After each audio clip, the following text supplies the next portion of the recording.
Welcome back, everyone. J-Bone here for Smash This Podcast. I'm going to talk some Lucha Underground Season 3, Episode number 22, The Cup Begins. But, I am not alone tonight. Ho, ho, ho. I have one of my old buddies here. I have not talked with him for a long time. Please welcome Chris Phoenix to the podcast. How you doing, dude? Ooh, yeah! We're in the building, yeah! He's Chris Phoenix is in the building. Hell yeah, man. Oh, man. And, it's someone I've been wanting to get back on the show here for a while, especially to talk some Lucha Underground stuff. Someone who I know has sorely missed the weekly episodes as well. So, dude, just to get your opinion on how things are going so far before we dive into this particular episode, what have you thought of the comeback so far, the second half so far of Lucha Underground Season 3, with Mundo and the All Night Long and his rivalry with the Mac and everything? What'd you think about all that comeback? I will say this. The lead up that they've had from the previous part of the season definitely planted the seeds for what happened in the first episode, but not necessarily the second. The groundswell that the Mac was getting in the temple upon that match was very, very awesome. He's kind of like, to me, he's kind of like a slimmed down version of Mark Henry. You know what I mean? Oh, yeah. Strong, agile, powerful, but not super huge. You know what I mean? And he's just agile enough to pull off those awesome lucha moves and some ground and pound and some real wrestling. So it's good to see him in the building doing what he does. And it definitely moved forward into the things that we would have seen from the super trailer that preceded the start of Season 3. In so much as we're getting a new member of the Worldwide Underground in Ricky Mandel. Oh, freaking Ricky Mandel, man. Oh, my God. Yeah, and especially in this last episode where, he was helping. I guess he helped in both episodes as far as the matches between Mundo and the Mac and, the sudden death part of it as well. But, yeah, he's definitely trying to... I would say creep his way into the Worldwide Underground. Oh, most definitely. I call him Johnny Mundo Light. Yeah, he is like Mundo Light. If you think about it, I said when I saw the trailer, I'm like, hey, who is that fifth guy? He looks just like Johnny. Is he like his long lost twin brother? And Yeah. apparently he might be, but he's not. He's not nearly as ripped or charismatic. I will say that. He's got the same style though. He's not, and I can't wait to see more from him this second half of the season, because I mean we've seen him here and there, we've seen him in little vignettes, and I can't. I'm sure we've seen him in the ring. I just it sounds horrible. It just wasn't. I just don't remember it. Yeah, I barely remember him either. But when he came out, I'm like, oh, that's the guy. Ah, now I get it. All right. And being with Mundo, I think he's certainly going to, get a dose of heat on him and attention at the same time. Definitely. Mm-hmm. So, this is probably my most.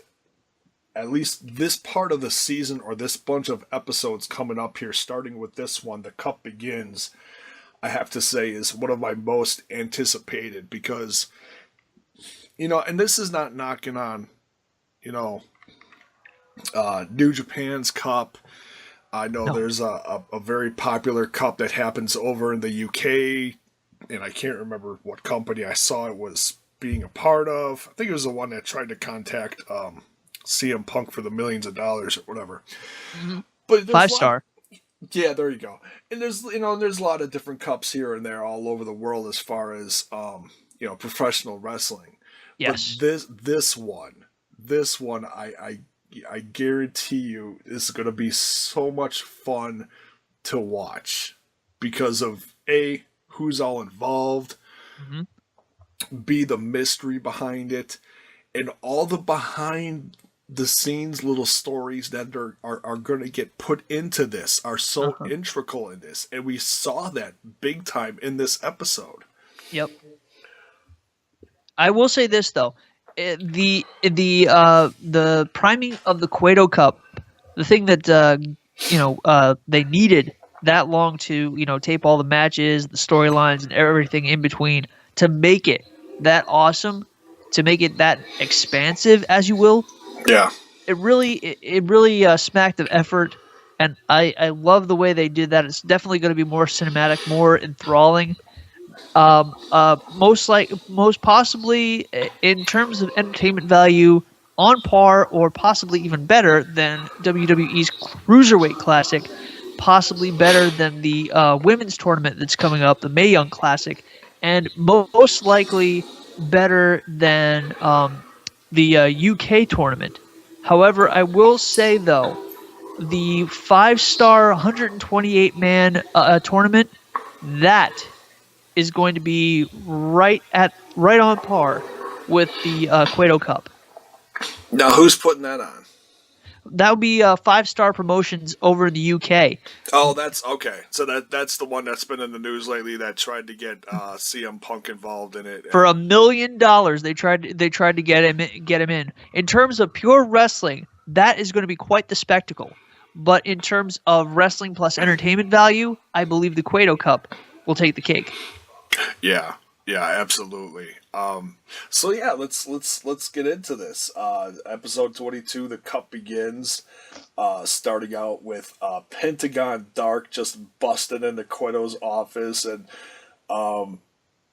it throws. They do the little teaser intro to remind you what happened to Pentagon Dark. And as far as timing wise, it's interesting because last time we saw Pentagon Dark, he faced the Black Lotus Clan. clan.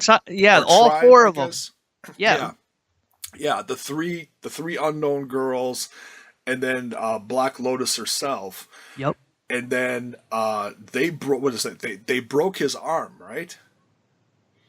I think they straight up decimated him, and then they broke his arm as the finish, as revenge for what he did to Black Lotus. Right. Yeah. Yeah. It just put him out of his misery for a good long time, and considering how long it's been since we've seen that, it almost makes sense that now X amount of weeks, months, whatever later, if they wrecked him that bad, that he came back now.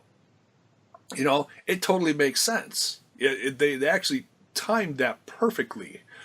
Considering if he was out of commission for X amount of, days, weeks, months, whatever, with his injuries, and now he's back, it just shows you how bad a shape he really was, So the timing all, comes together. There is only one glaring omission that I will say is that on the season premiere, or the mid-season premiere as it was weeks ago, they mentioned about stuff that happened 2 weeks ago. Oh, yeah. I'm like, Stryker, we're really doing this, man? Come on, you should know better than that. But see, and that's the thing. Probably nobody gave him the memo. When he recorded, when they taped this, Uh-huh. they probably had no clue where they were going to break stuff, and for how long is probably what happened there. Yeah. So, but yeah, I caught that too. I was like, they didn't catch that, But whatever. It's Poor Stryker. yeah. It's I don't think he's going to catch too much flack for that. I mean, I personally wouldn't give him any, but no, it is kind of funny. It is funny. Yeah. So yeah, Pentagon Dark wants some revenge against the Black Lotus tribe, and Cueto says he hasn't seen them in forever. And what's also interesting is, isn't there one of those girls, and I apologize, the name doesn't come to mind because I saw so little of them. Aren't they coming to the WWE relatively soon? One of them. I can't remember which one of the Black Lotus her actual name is, but her real name in the indie circuit is Io Shirai. Okay, yeah, okay, that sounds familiar. Yeah, and Also, another name that rings a bell is that she was part of the Stardom group over in Really? Japan. I think that's what it was. Yeah, yeah. I heard very little about it, but I heard it was that was a company that she was involved with as far as the wrestling company where they got her from. Right. So yeah. Always meant to check out some of that because I mean, if that's kind of where Asuka, and others hail from, it'd be interesting to see the origin, the originality of where these all come from. Mm-hmm. So yeah, just a little shout out, little congrats to her on moving on to bigger and better things. But I think definitely made her mark in this brand. It was pretty funny. Yeah, I'm looking at her article here on Wiki. They are known as the Freedom. She's a champion where she was with somebody named Kairi Hojo and somebody named Iwatani. Oh, okay. Yep. Yeah, and I So think those three, and what was her name? The original Black Lotus were yeah. the Black Lotus clan. Okay, yeah. So yeah, well, I'm sure we'll be hearing about her or seeing her soon in the WWE down the road. I don't know if she's going to be part of this new women's tournament that's Oh yeah, coming. that's what the rumor is. Is that she's going to be part of it? Yep. Oh, Yep. that's going to be interesting. That's going to be interesting. So we'll have to wait and see what happens with that. But yeah, Pentagon wants revenge on them. Back to the show now. Pentagon wants revenge on them, and Dario says he hasn't seen them in ages. And things start getting violent between he and Dario, and he wants Dario convinces him like, hey, you just settle down. I'll get you in the Cueto Cup so that you can have a chance at the Lucha Underground Championship, and that settles down Pentagon a little bit. But he doesn't leave his office without warning Cueto, saying, if I don't leave Ultima Lucha Trace with some gold, I'm going to be coming back to break some bones. That's right. Man, Cueto just is never on the good side of anyone anymore, is he? Not even the villains, it seems. Oh, He's run afoul of his poor monstrous brother. Death herself is threatening him. The Dark One is threatening him. Last I checked, he's really got no allies. But knowing he is as sinister as he is, he's always got an ace up his sleeve. You just never know how far. yeah, that's true. He's always got a plan B, so to speak. But I got a feeling his plans are soon to be going awry very quickly. Or they it could have been all part of the plan all along. And we'll get more into that later. Yeah, yeah. I heard someone say something on Twitter that's a very interesting theory. I'll get back to that in a second. Yep.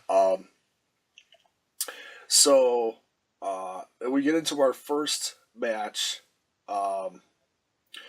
Excuse me. The Mac, who has been getting a lot of TV time lately, versus Mala Suerte.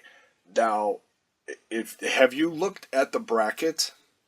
No, haven't seen it yet. Not the full bracket. Okay. If you get a chance, go on Lucha Underground's, any of their social medias. They posted an official Cueto Cup bracket. It looks very professional. Uh-huh.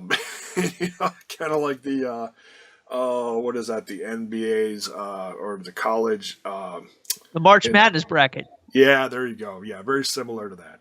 Only this is cooler. Yeah. 10 times cooler.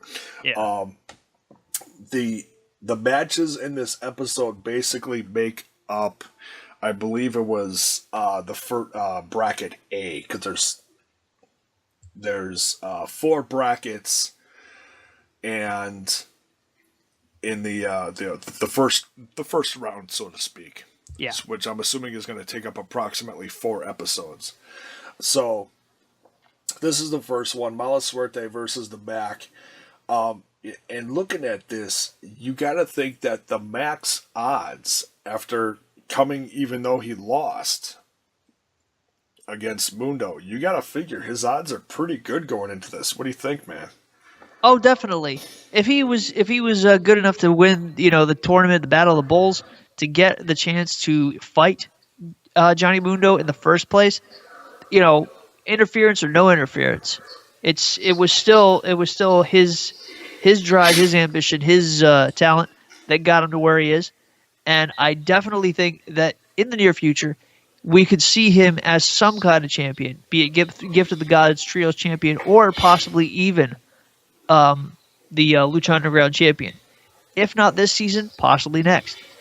Yeah, and I can't wait to hear some kind of announcement. I'm hoping soon, sometime this summer, as far as what's going to be in store for season 4. You got to figure with the momentum that it's got now, there's got to be some kind of season 4 going on. Hopefully. Hopefully, yep. Yeah. But yeah, the Mac gets a win here against Mala Suerte.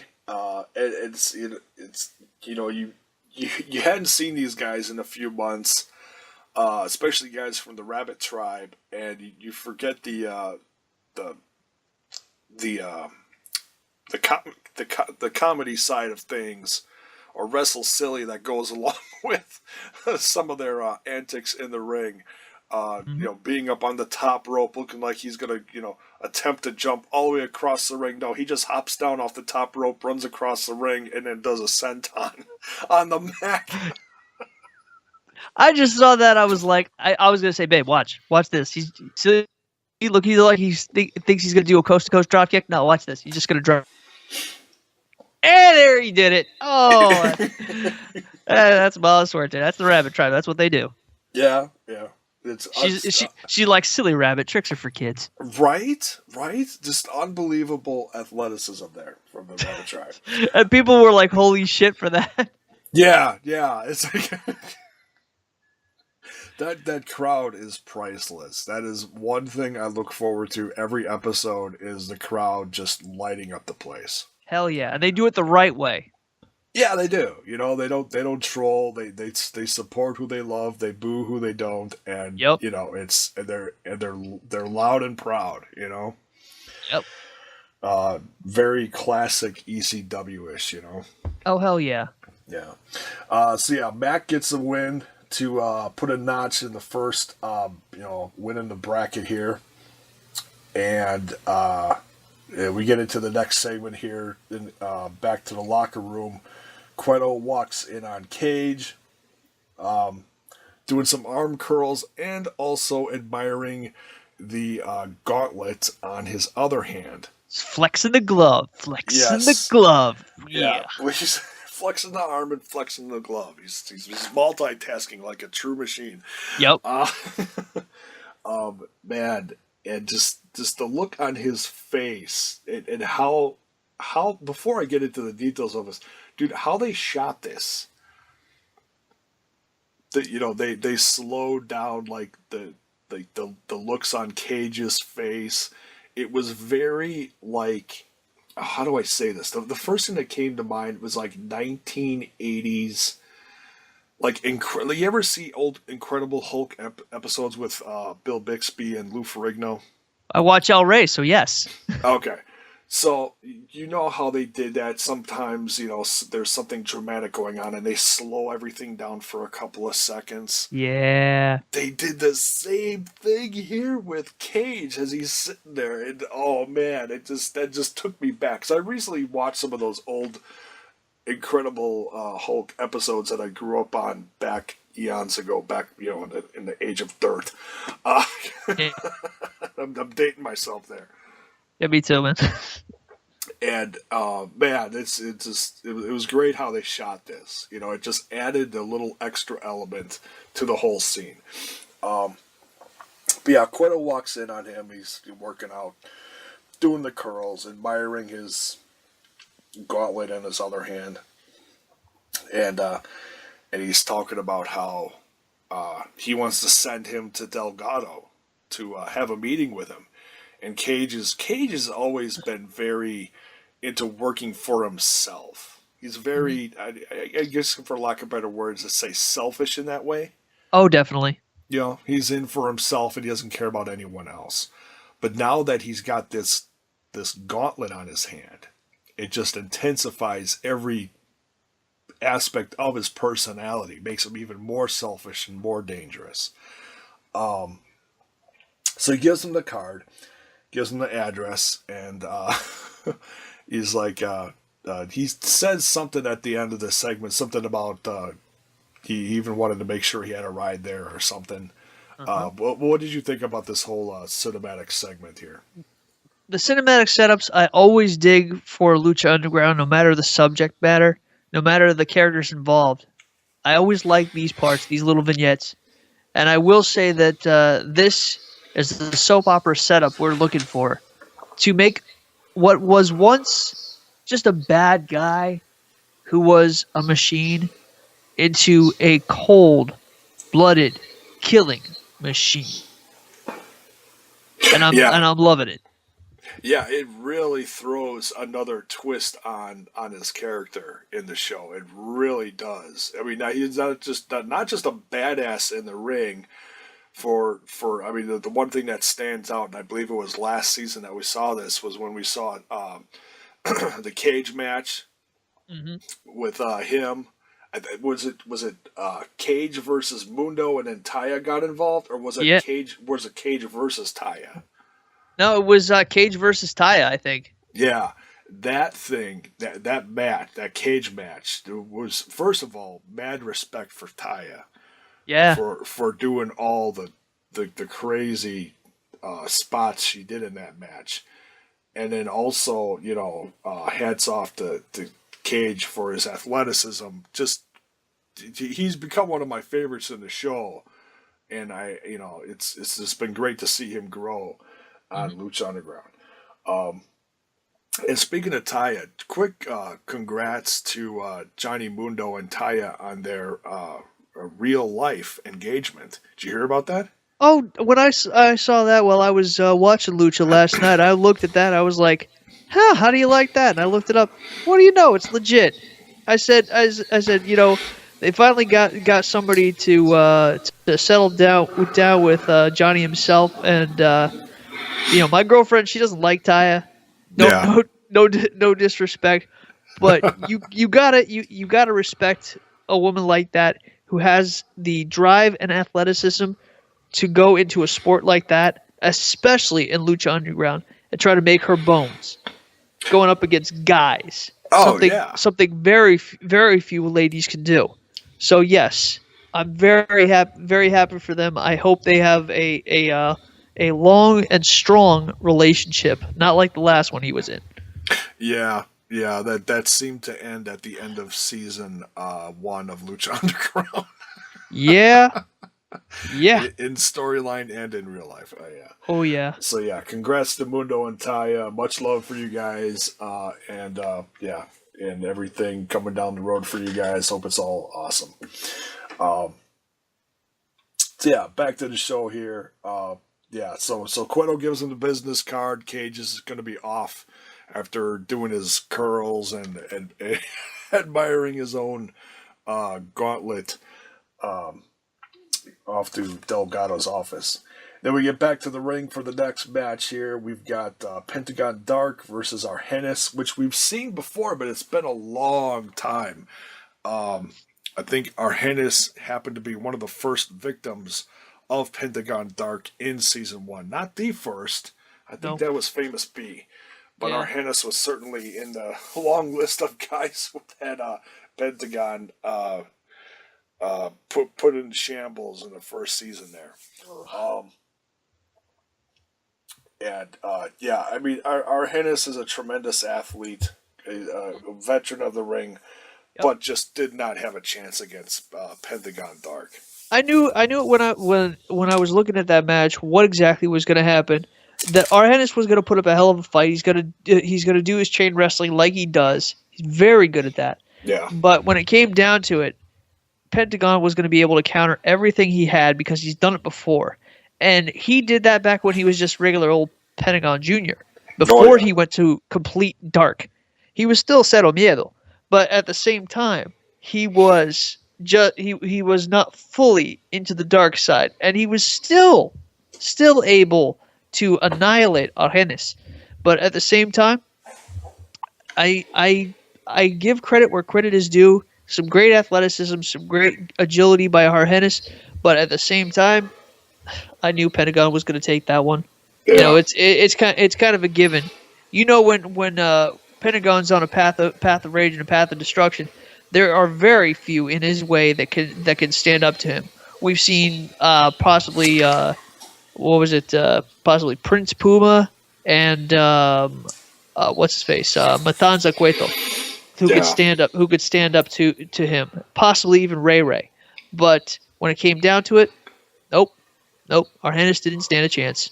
yeah, Good match though. yeah. Absolutely. And then next we had Famous B versus Tejano. Let me just stop you right there. Go ahead, That dude. that bitch Brenda, she gets on my last nerve with that high squeaky ass voice. You can hear her over every single promo. Oh, I Who mic'd her? I was gonna Seriously, who say mic'd her? yeah, she's mic'd. Because you can hear her over everything. She's like,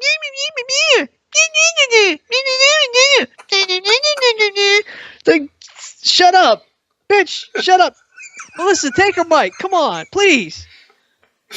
You know Melissa could slap the shit out of that blonde bitch. Could you imagine going home to that? Nope.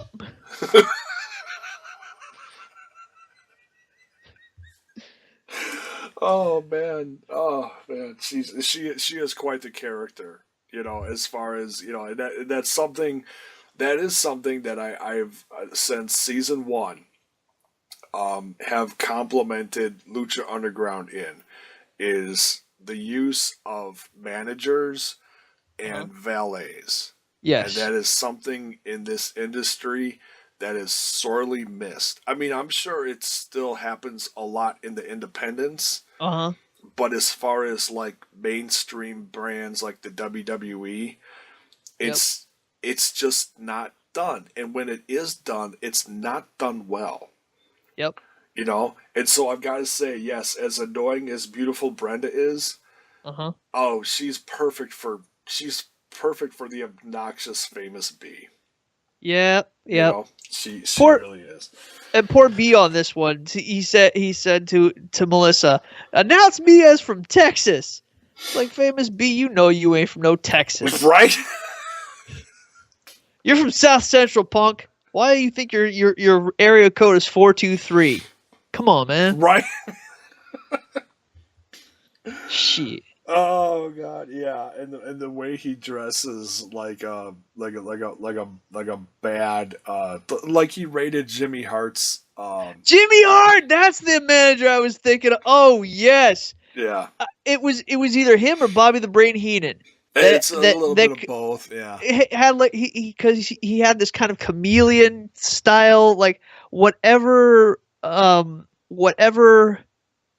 wrestler that they were managing, they kind of like morphed their look to fit that wrestler's gimmick. Wasn't there a Humperdinck back in the 70s and 80s too? Like a Ah, short guy with long red hair and a massive red beard, and he wore like crazy suits to the ring. I can't remember who.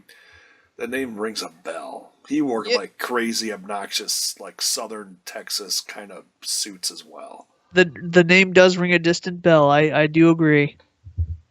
I don't remember the look, but I remember the last name. Yeah, I think I you're right. I can picture him, and he used to wear hats and stuff. Just yeah, so yeah, like a cross between that or like a almost like an old classic Dutch Mantel and Jimmy Hart. Yeah, Yeah.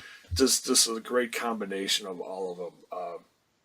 So yeah, no ring gear. This is crazy, suit get up, and then famous B tries to tries to do a classic, almost like a finger poke of doom scenario, like I'll just lay down for you and you can pin me. You praying to God. We'll be partners. Yeah, there you go. Just he's like, you don't want to hurt me. And Tejano's like, oh hell yeah, I do. Tejano wants to hurt any opponent that he's going against. That's what he does. Yeah, and he does it well. You know, Yes. in season 2, he was kind of quiet. We didn't see much from him, but now in season 3, it seems like he's starting to get some momentum again, which is nice to see. Especially in his feud against Cage. That was my feud of the year last year. Best of 5 series, right? Yes, it was so well done. It wasn't overdone. It was paced out nice, and all the matches were awesome. His feud with Chavo was really good too, I thought. Yeah. It was a nice little mix of classic and new blood. You know. Yeah. But yeah, Famous B, of course, took the loss, but not how he wanted it. He got a nice little power bomb out of it as well, courtesy of Tejano. Mm-hmm. He didn't even use the bullwhip. He just power bombed him, covered him 1, 2, 3s. Like, there you go. Yeah, and Brent, of course, can't shut up through the whole thing. Just trying to wake up. Slap Tejano's ass on the way out. Oh, that's right. I think he's starting to like her. If he does go with Famous B, I'm assuming it's only going to be because of Brenda. Like, he's going to ignore Famous B and just, kind of flirt with beautiful Brenda the whole time. Yeah, he's going to shut her up, but good. He's gonna use his rope on her. Yeah, that's what I was saying. Watch and learn, ladies and gentlemen. This is how we do things south of the border. Right. Oh, just put a little shock and awe into Famous B. All Hell right. yeah. So yeah, Tejano gets a win here. Some little wrestle silly. It's always nice to see, along with all the chaos that's going on in the temple. And let's see. Last but certainly not least, as far as matches. We also got a nice little promo. Thanks to the production, what it looks like it's from the production team of Dario Cueto, is Rey Mysterio versus Johnny Mundo. It's actually a pretty cool promo that they put on before the last match. Hell yeah. Dude, how psyched are you to see Rey Mysterio versus Johnny Mundo at the Cueto Cup? Haven't seen those two fight each other in close to a decade. So yes, I am definitely looking forward to that. That's gonna be aerial style, ground and pound, chain wrestling, like whatever they can dish out. And I am hoping that they put on a really good show before the Worldwide Underground tries to come out and start shit. I am hoping that Ray doesn't have to call in his boys, whoever he has. Phoenix and Dragon Azteca. But I have a feeling that Ray's going to need all the help he can versus the Worldwide Underground. This is not going to be a fair match, but it's going to be a hell of a fight. Yeah, and it doesn't look like he's going to get much help from Puma either. Yeah, unfortunately. Puma walks his own path now. He does. Yeah. And it's not a bright path. It's a pretty dark path. Yeah, it's getting darker by the month. Yeah, it is. Then we get Aerostar versus Drago, assisted by coming out with Cobra Moon. Yeah. Which just looked crazy as heck. She's like guiding him to the ring with the leash around his neck. Yeah. Like not since the what was it the Dungeon of Doom, Kevin Sullivan's crew back in the day. Oh, that's old school there. Yeah. Oh man, yeah, but yeah, it's great to see Cobra Moon in all her glory, and interesting what kind of power she's got over Drago.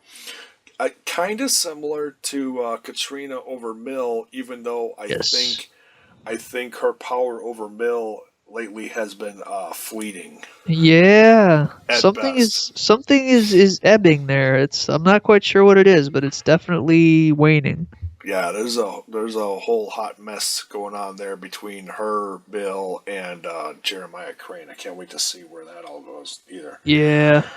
But yeah, heck of a main event with Aerostar and Drago. Drago getting the win here. Um, and those two know each other so well. Oh yeah. So it was interesting to see the psychology of the match too. Hmm. Um,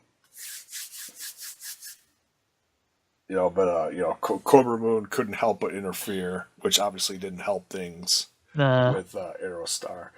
But nonetheless, it was a great match, and Drago moves on, put a notch in the Cueto Cup. You know what? I will say that this is a far cry from where he was in season one, where he like had a losing streak and was finally kicked out of the temple and demanded a shot to return. And he had only been rising ever since with very few losses. Oh yeah, like his feud with Cuerno. Was Yes. it Cuerno? Yeah. Yeah. Yeah, The dragon versus the hunter. that's another guy we haven't seen in a long time. Oh, he'll be back. He'll be back I because I think we Milt. will. I don't know if he's going to be part of the cup or not, but He might be. He might be on the opposite bracket. well, it's the bracket's full with the exception of one spot. Oh. Yeah, there's question marks in one spot. And I'll go over those when we're done reviewing this. Not that we have to go through as far as who's going to beat all who, but it's just interesting to go through the matches quick. But yeah, let's get into this last segment here. And this is something that I mean, obviously the episode itself was very entertaining, Yes. but then with this last segment, I think anytime you get to the end of the match and you see on the clock and you see they got a couple minutes left, you can Yeah. you can be sure they're gonna throw something at you Oh yeah. to leave you oh my god. Yeah.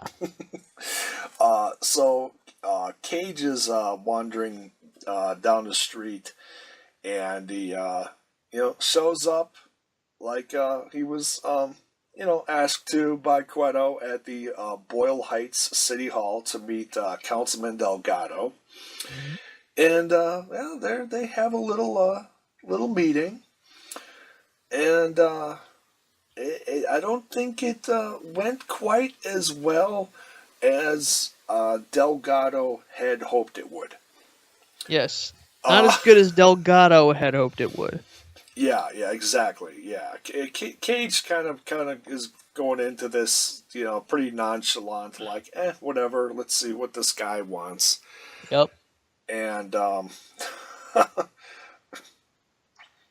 and Delgado is trying to calmly motivate him in the way that okay, well, you're gonna be working for me, you just don't know it yet, you're gonna be doing things for me, and your days of how did he put it, drinking protein shakes and lifting Forget what he's. dumbbells, Yeah. something to that effect, Yeah. are going to be over, as in he's not going to need to even work out anymore because he's got this gauntlet. It's going to give him all the power he needs, and apparently you don't speak negatively on the whole protein shake thing around Cage, Nope. because what happened next to Delgado, I think, shocked the Lucha Underground audience to its core. Oh yeah.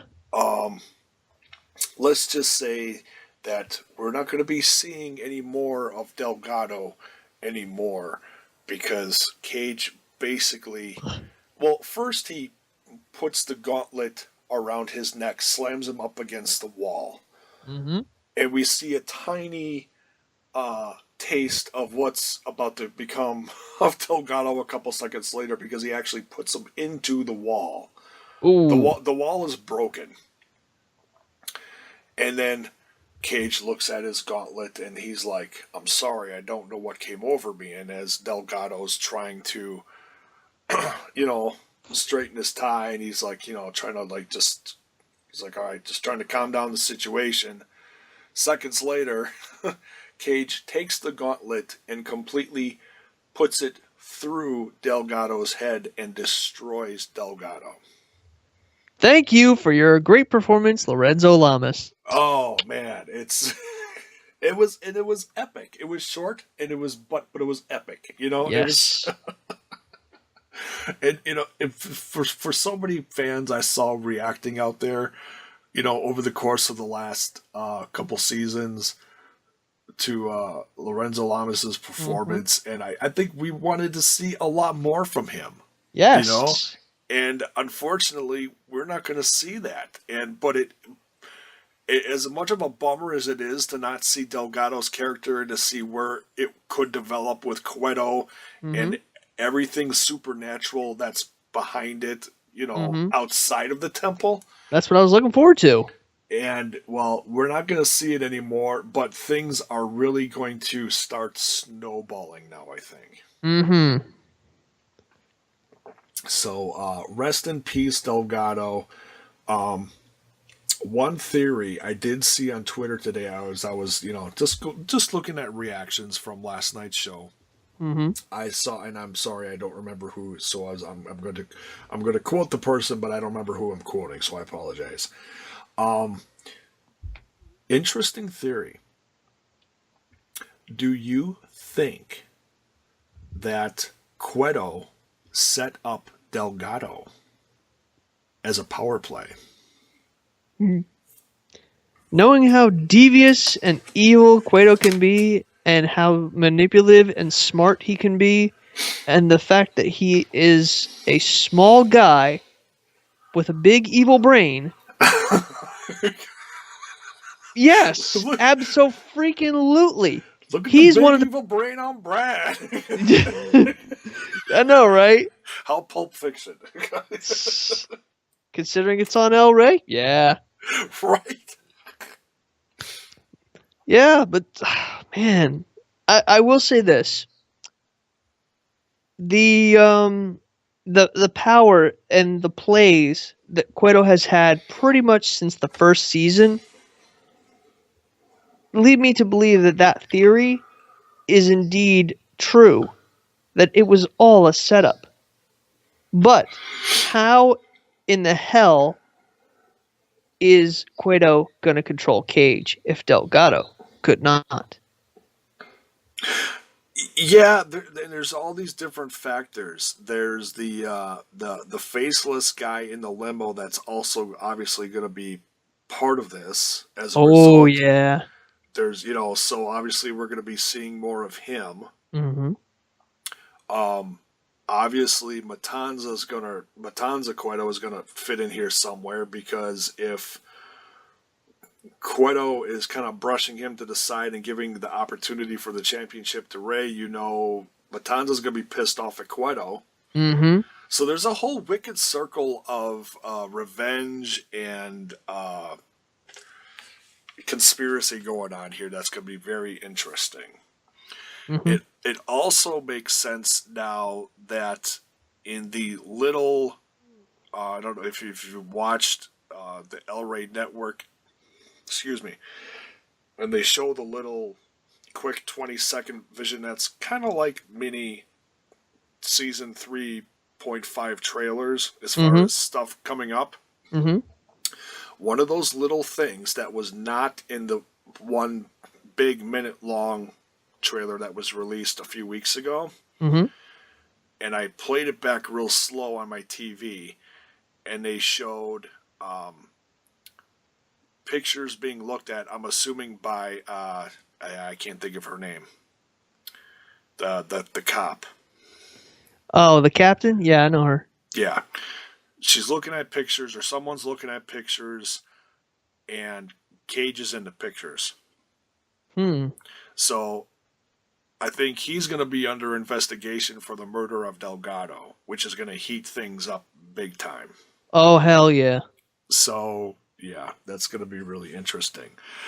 So, before we wrap this up, I'm going to quick look up here, the bracket, and we'll go over it quickly. Mm-hmm.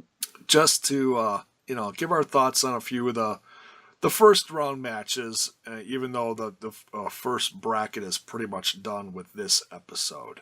Mm-hmm. I bring it up here. All right. Lucha Underground. Here we go. The Cueto Cup tournament bracket. Group A, which we had in this episode. And everybody's going to be adjusting their brackets now with the winners. We have Tejano beating Famous B. We had the Mac beating Mala Suerte. Mm-hmm. Pentagon Dark beating Argenis. And Drago beating Aerostar. Okay. Mm-hmm. Now, Group B, across the way, we have... I've seen a lot of reactions for this tournament already, some comical, including this match. Cage versus Vinny Massaro. Cage, no question. Who the hell's Vinny Massaro anyway? I don't know. He's the guy that walked into the locker room a few episodes ago at the first part of season 3, and he was eating pizza. Huh? And then he leaves and farts. Yeah, it's throwaway character number 1. That's your squash match of the night.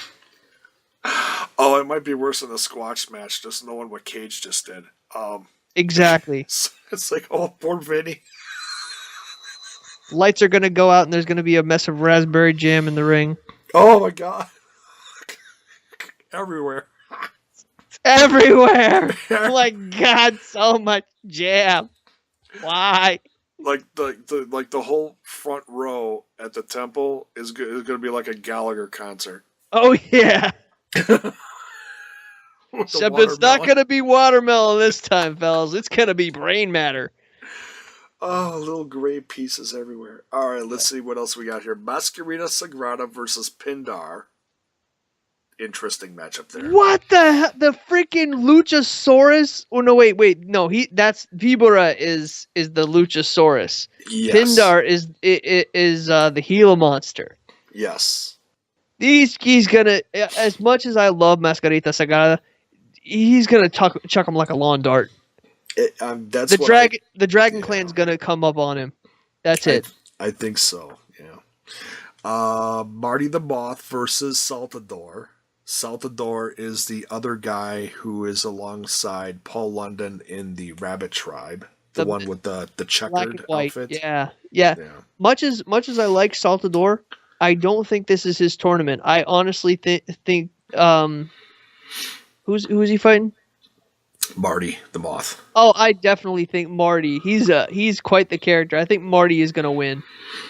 Well, considering he's been tied up in his sister's basement, he's going to have a lot of pent-up aggression. Yes. Yeah. Phoenix versus Mariposa. I got to give it to my boy. Mariposa going to fight like a badass, but I got to give it to my boy. Yeah. Unless Marty helps, who knows? Oh, yeah. It's happened before between those two. But when it comes down to it, I think Phoenix is going to get some help, too.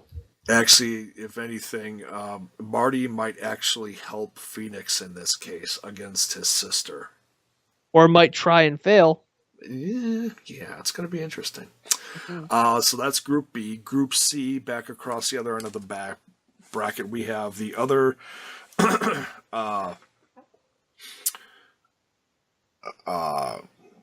part of the lizard tribe, I think you call it, or is it reptile tribe? I can't remember what it's called. They call it the snake tribe, I think. But is it? Okay. I think it's Vibora versus Paul London. Oh man, that's gonna be a tough one because Luchasaurus, he's huge. He's imposing. He friggin' took Johnny Mundo to the limit, and Johnny Mundo ended up winning. And they've encountered each other more than once. But I think in this case the rabbit is probably going to beat the snake. Yeah, probably. Veneno, we've only seen once. Yes. Once, and I'm putting that in quotes. Yes. Versus Bill Muertes. Mil Muerte is gonna kill his ass dead. Sayonara, Veneno. Oh yeah, I don't think he's gonna make it back to the office that day. Yeah, he's Um, definitely not gonna make it back to the office. Joey's job is secure. right. Jeremiah Crane versus Killshot, which might be one of the best matches in the tournament. Knowing their in ring talent, yes, absolutely. Yeah. Killshot was really coming into his own in the first part of season 3. Yeah, and I've even seen a few matches of him outside of Lucha Underground, which has made me an even bigger fan of his. Mm-hmm. He was just in the first special of Lucha Forever over in the UK Mm-hmm. for the Lucha Forever Championship against Travis Banks. That Hmm. match was ridiculous. If you have a chance, go look it up. Lucha Forever. Dig. And last part of Group C here, Joey Ryan versus Taya.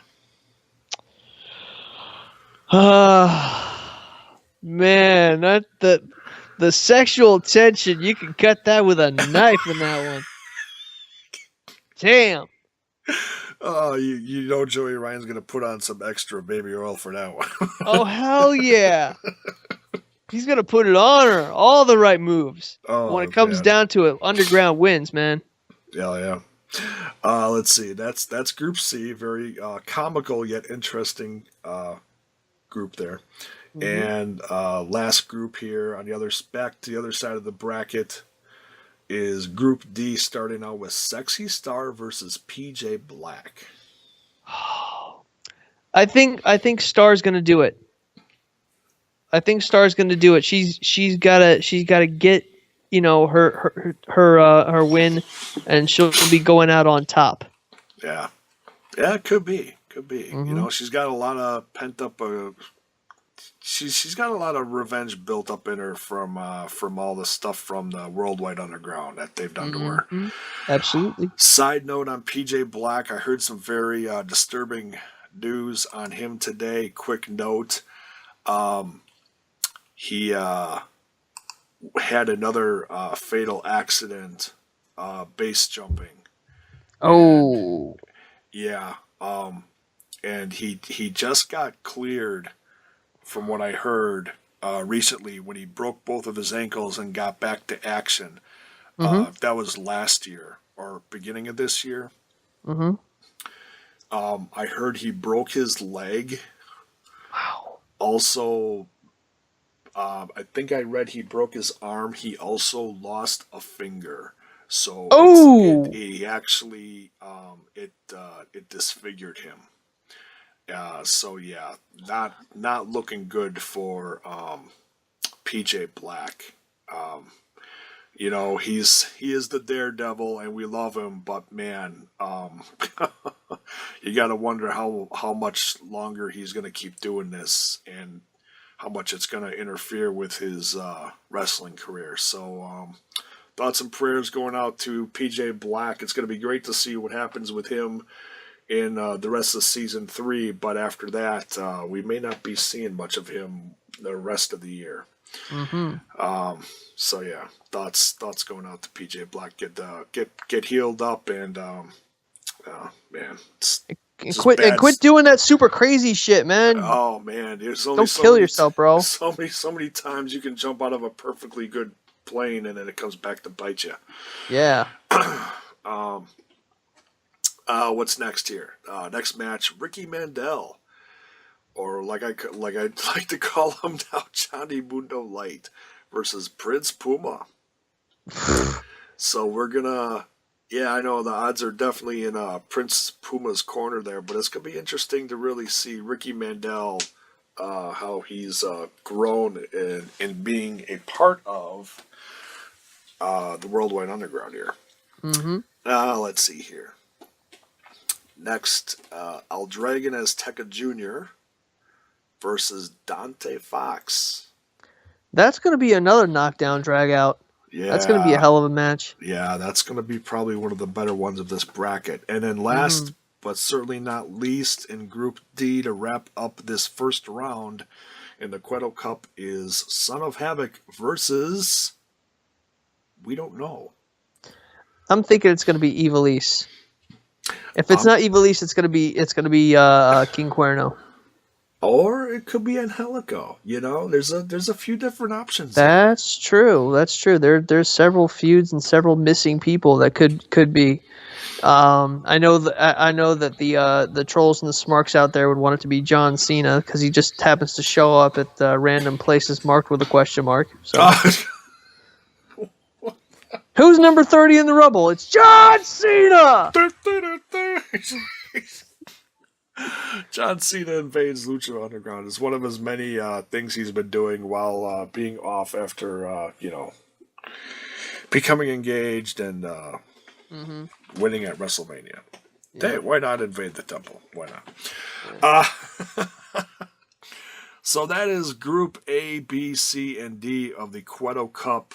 Lots of contenders, lots of people I don't think we're going to see too much of after their round in this, but nonetheless will be entertaining.